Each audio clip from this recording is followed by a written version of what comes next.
Hi, well, I want to thank everybody for joining us today here at the Work Summit.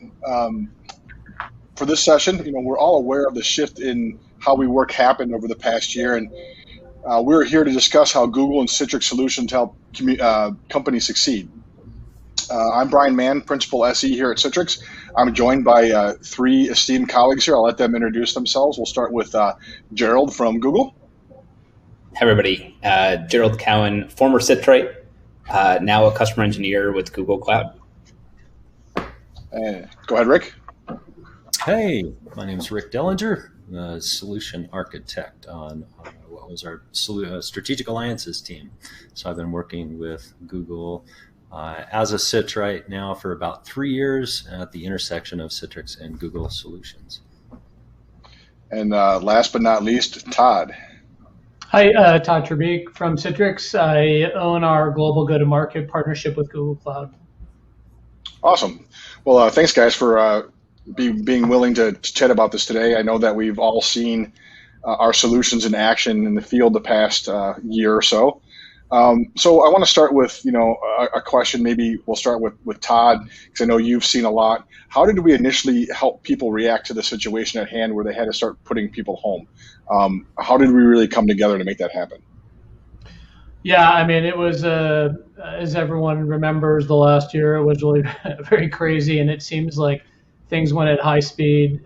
We had, almost overnight a need for tons of our customers to put a lot of different people on work from home in pretty much every country in the world. We had the ability to respond to it really well with our partnership with Google Cloud, leveraging a handful of the solutions that we've been working on together over the years. So in a lot of examples, it was as simple as, how do I get a trusted device in the hands of users that will allow them to connect in a very high performance, secure way to their work solution, their Citrix desktop or their workspace, right? And so, for a lot of those, it was simple as they would get a Chromebook and ship it to somebody's house. We would deliver through our workspace app for Chrome a Citrix environment that we were spinning up on Google Cloud Platform for users at our customers in real time. And we were doing this in a lot of cases, thousands of users at a pop for a lot of use cases that were office dependent or facilities dependent in the past, like a call center, for example, where they would maybe have 1,500 to 3,000 or more people that showed up in a building every day to answer phones and talk to customers. And now suddenly they had to do that, from their home, or really 2,000 home call centers, essentially, right? And so enabling that as a response to the pandemic immediately in the crisis phase was something that we did really well. Awesome. And Gerald, I know from one thing that might get overlooked in all this is, as you get into the Google Cloud, and what about networking? Where did that really come into play, and how did we take advantage of Google Cloud in that manner? Yeah, it's a great question. Everyone likes to blame the network, but few people realize its power. Google's cloud network is fairly unique. We operate one of the largest private fiber networks globally.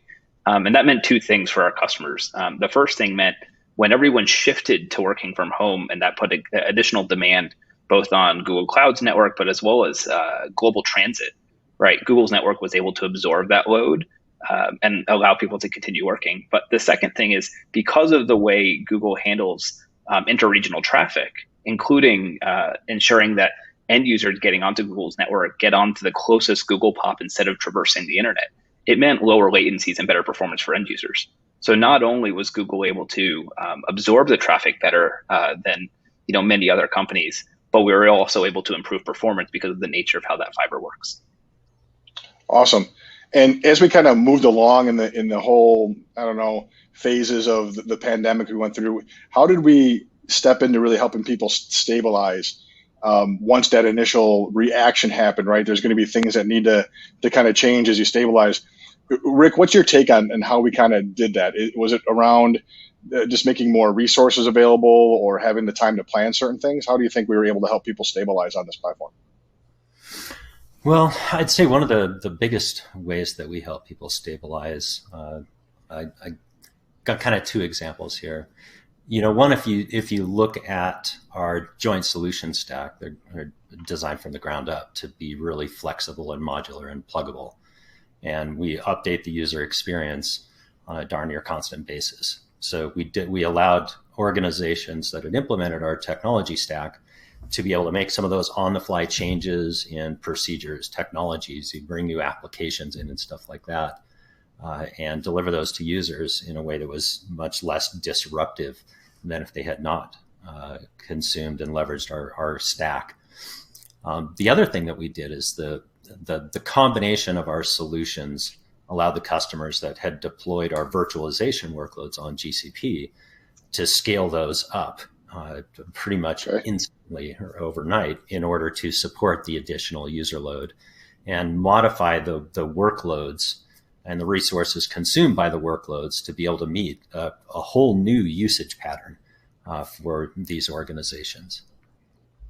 Awesome. And I know we're kind of more or less moving into the I can't even say it today, excuse me, operationalization of this whole platform and into kind of the normal way of doing things. So things have been embraced. And I think that whole transition from the stabilize to normalize on this platform was likely very smooth because of things that you said, the ability to be very flexible, so on and so forth, with getting workloads out there, bringing things up, bringing things down, combine that with the power of the Google network.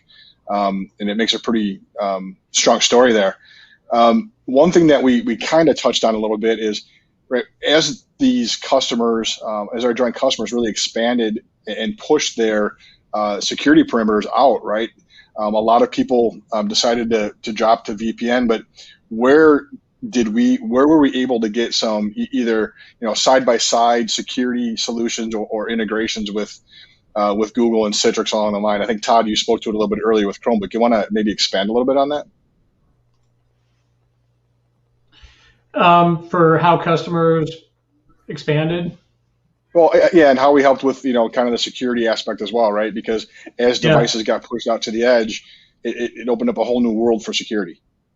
That's right. And so I think the crisis phase was just get us up and running, and then after that we saw customers come back and say, okay, now that we've got people connected and working and productive again, let's go back and really make sure we're doing this in the right way possible. So Chrome, Enterprise and Citrix have a long, partnership in doing that. We've had a lot of CIOs say delivering, a Citrix environment to a Chrome device is about the most secure endpoint I can give somebody. Some of that's because we can enforce the Chrome Enterprise policies from our Citrix endpoint management software. The other thing that we've seen grow over time is customers' interest in leveraging what we do with our secure internet access solution around Chrome as an endpoint as well. We're kind of unique in that secure internet access solution from Citrix actually supports Chrome, and most of the other solutions in the industry don't have a native support for Chrome built into that. So we're able to provide that as part of our solution. And then together with Google Cloud, we've been working on a lot of stuff around Zero Trust. Google Cloud calls it BeyondCorp, and it's been a framework that they published years ago. Together, we've been collaborating on how to deliver Zero Trust together really effectively for customers, and that's been something that's been really interesting for those who have gone through this pandemic response phase and are now really trying to, and many of them have already, actually, I should say, have gotten themselves up to speed at a real enterprise security level as well. And I know, Rick, you were involved in some of the things, and I know you've presented on Citrix and the security story with Google. Anything to add to that? And then we'll hop to Gerald too, because I know we had discussed that. Knowing Gerald from Citrix before, having security discussions with him was always fun. I like the way you set him up for that one. That was fantastic. Well, the shift when you start looking at immediately taking a bunch of people that were fixed location, like the call center scenario, and then all of a sudden you now are maintaining 1,000 call centers, individual call centers with users out. That shift is fundamental from their network location, right? You mentioned the perimeter shifting out, the perimeter moving. Well, the upside is that our technology is being designed from the ground up to be able to enable that kind of a network architecture of a use case with users that are distributed all over the place.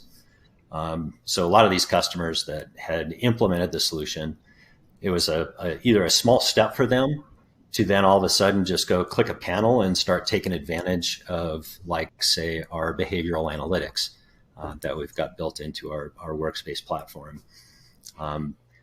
But point being, they already owned the tools.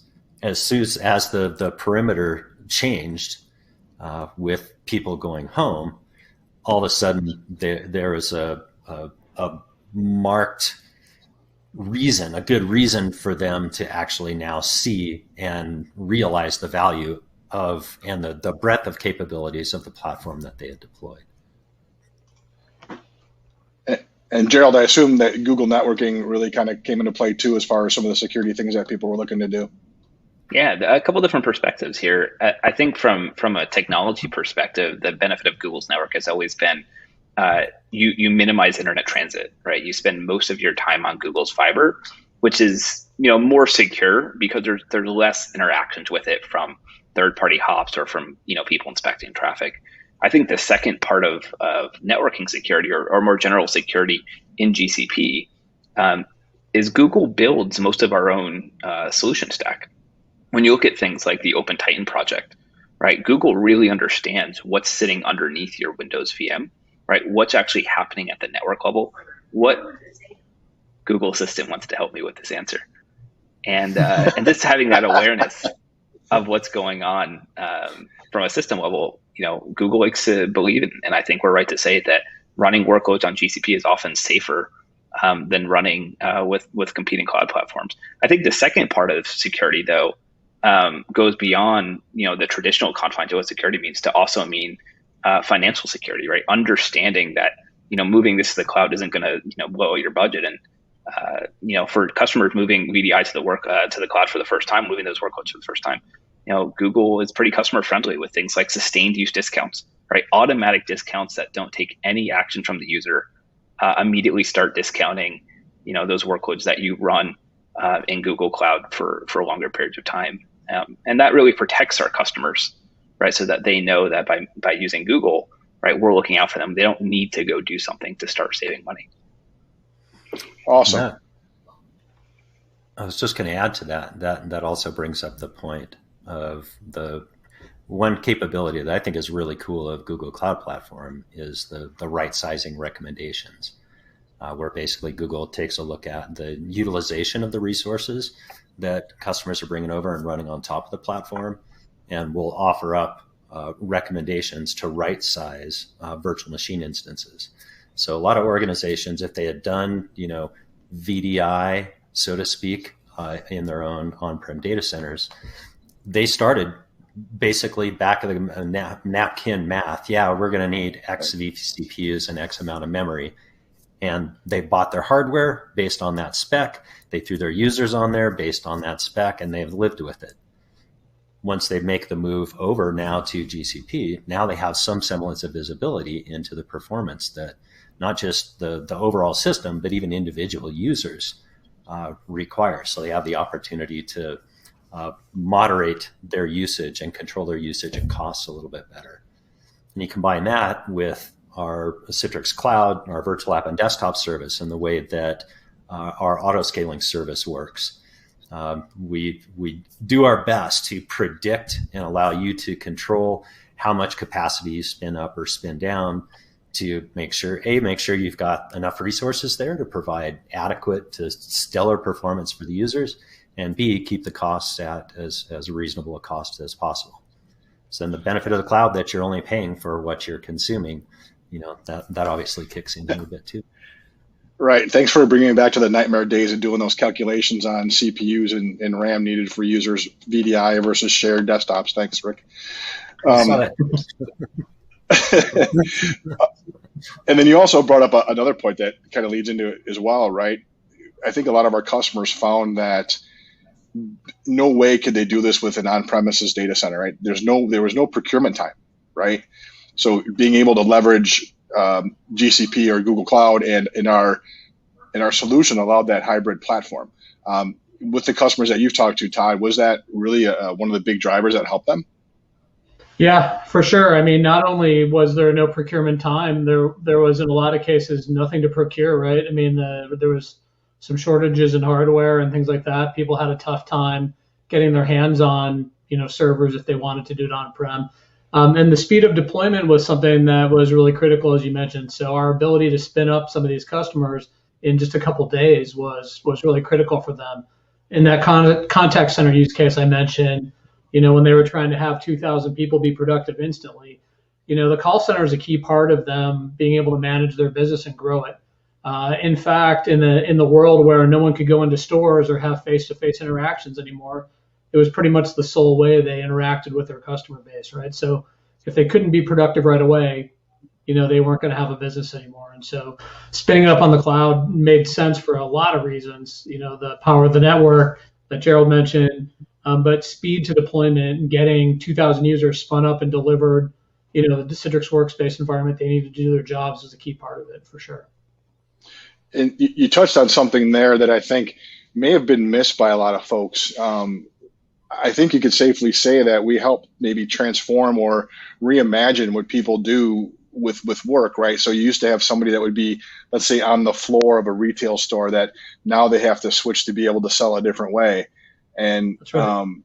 I think with Citrix and Google combined, we were able to allow these people to reimagine what they do, and maybe even going forward, and this kind of lead me into where I want to kind of go here, is moving forward, that type of interaction can even be optimized and be made better for those situations where they need to reach a different customer who can't come to a store, whether geographically, physically, they can't move, or there's a transportation issue as well.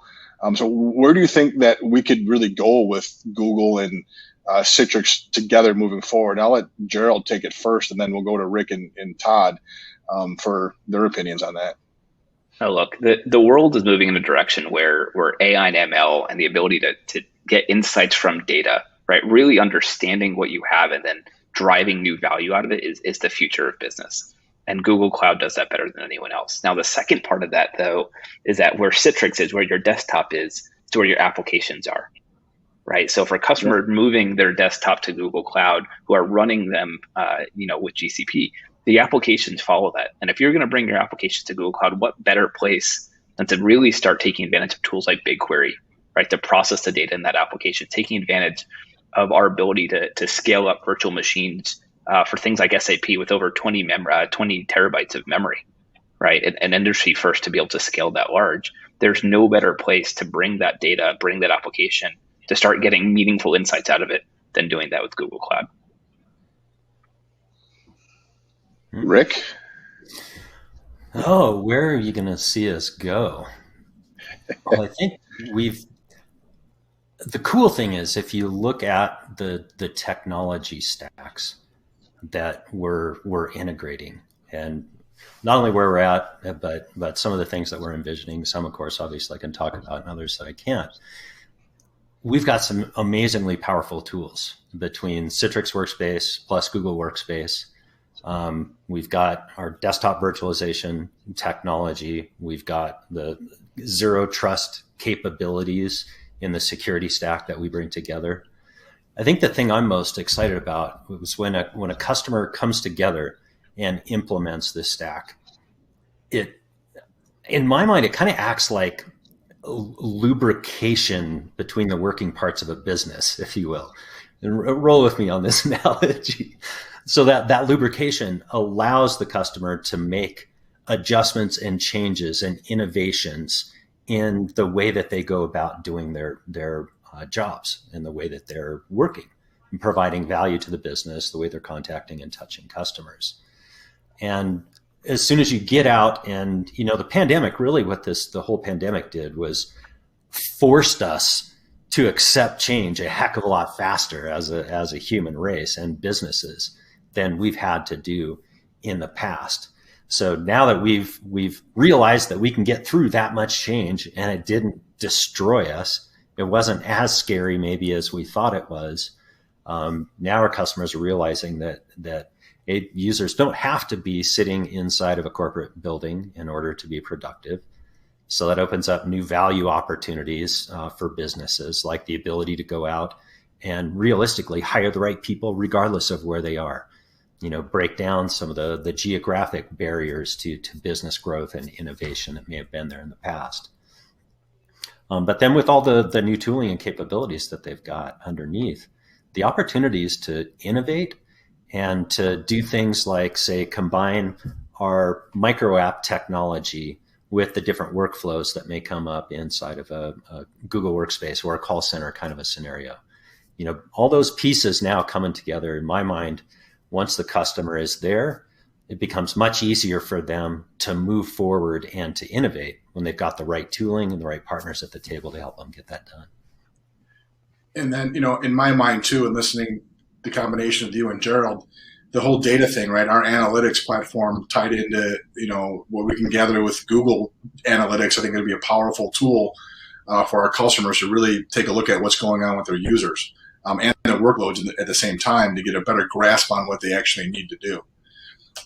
Todd, what's your take on, you do a lot of different things within Citrix and working with Google. What's your take on where you really see this going in the future of this? I think that customers have been guiding us, over the last year even, right? I think, and Rick hit on some of this too, for sure, that as the pandemic hit, we responded with customers and helped them get up and running and maintain productivity. They realized pretty quickly that work from home wasn't a bad thing.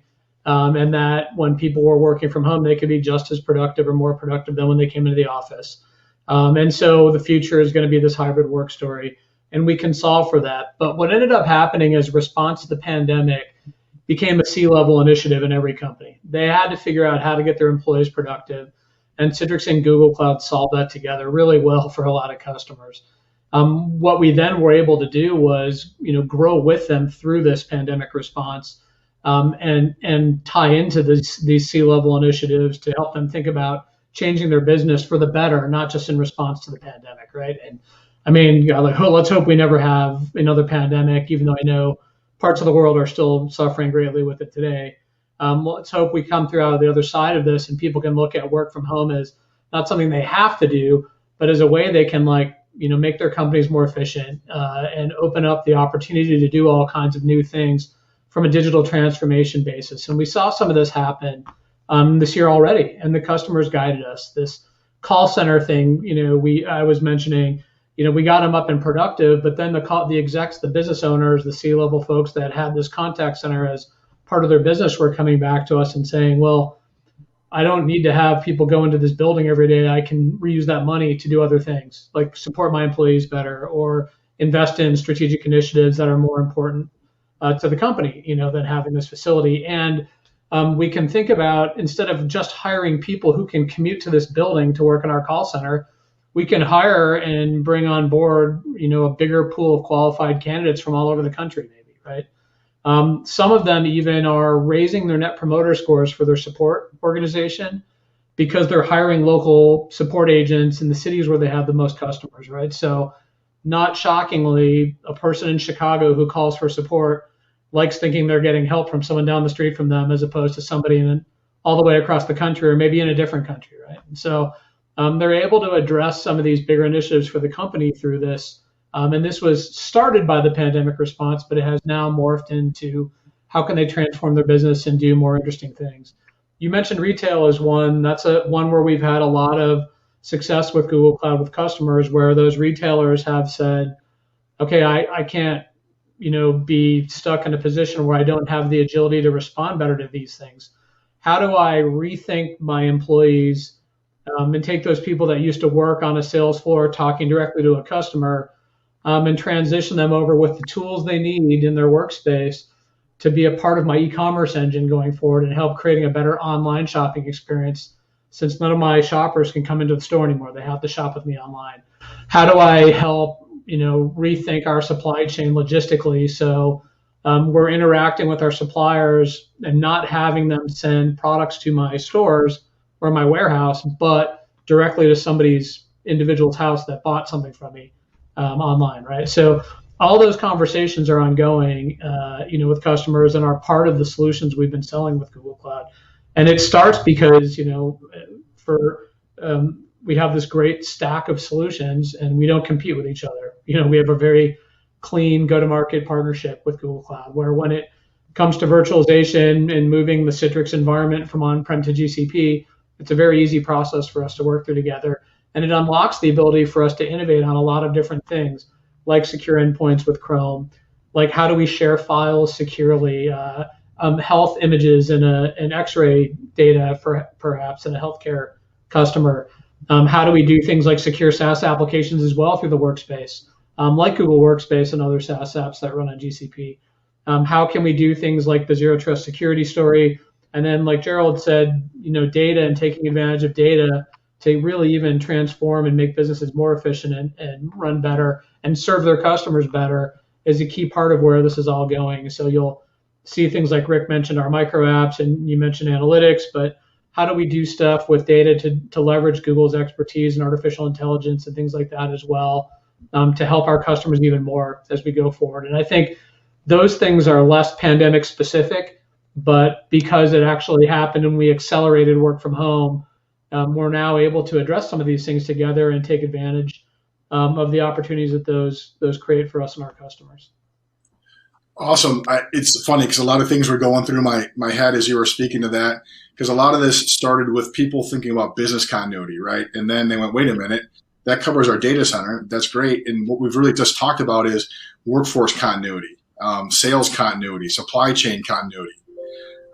So we've really taken this platform to become this flexible, robust way of dealing with, the pandemic for one, but now we can really change how we view our workforce, how we, maybe view our supply chain and such. But I know we're coming up here on our last few minutes and want to give you, each of you maybe 30 seconds for a parting shot. Gerald, what would you like people to take away from today? I think what's important for people to realize is that this partnership wasn't born yesterday, right? Citrix and Google didn't show up 16 months ago for the first time and say, let's put desktops on Google Cloud. The partnership is actually over 10 years old. And in that partnership, whether it's been with Chrome and Chrome Enterprise, Chrome OS, now to GCP and some of the other cool stuff we're doing with Beyond Corp and Zero Trust, this is a well-trotted partnership. In fact, hundreds of people from each Citrix and Google have worked at the other. Our teams, myself included, have known each other for a long, long time. And what that means for customers is better outcomes, right? It means that we have the ability to trust and to work together and to really build amazing solutions for our customers. And I think that's what I value, right? You never, in my world, you never get away from Citrix, and I've been glad to continue to, help customers deploy leading solutions in GCP. Awesome. So Rick, what would you like people to take away from today? Well, one, Gerald already touched on the fact that we've got, I can't hear with myself in my ear, the fact that this partnership is not young, that it's actually a very mature partnership that's just gaining additional speed and momentum. The breadth of the solutions and the depth of the solutions combined, we touch across all segments of Google's business, right? From the device standpoint, we touch and work with and integrate with multiple devices. Google Cloud Platform, not just the networking, but the advanced services that they provide, AI and ML, obviously the compute side of things as well. The future is amazingly bright. And the combination of the stack of tooling that we've got between each other and the solutions and the capabilities that they provide for customers, I just recommend people open their eyes and look a little bit more broadly, because this is going to be a partnership to watch. And I think you're going to see some really, really amazing stuff and amazing outcomes come out of this partnership in the future. Awesome. Todd?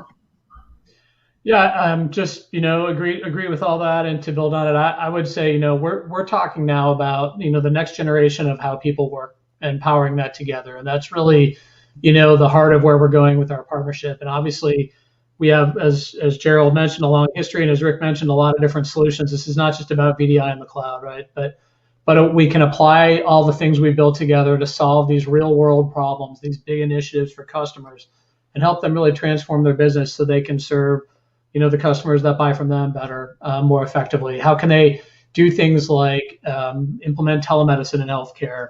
How can they be more agile in retail, as we mentioned, prevent ransomware attacks. We've got all these solutions that we're helping deliver for our customers out there that are big things, like be more sustainable as an organization. That's one. Nestle Oil is a customer of ours that just won the Citrix Customer Innovation Award for their joint Citrix Google Cloud solution. There's a great video online about all that. So we're solving these bigger problems, these bigger challenges for customers. We're helping them transform their business. And I think you'll see us continue to do that, especially around how can we help make their employees productive, engaged, and feel very valuable and valued as they go to work every day, helping grow their businesses that they're participants in. Awesome. Well, that's it for us, guys. Thanks for joining me today. Thank you to the audience for taking the time to watch and listen to us. I hope everybody has a great day. Thank you. Thanks for having us.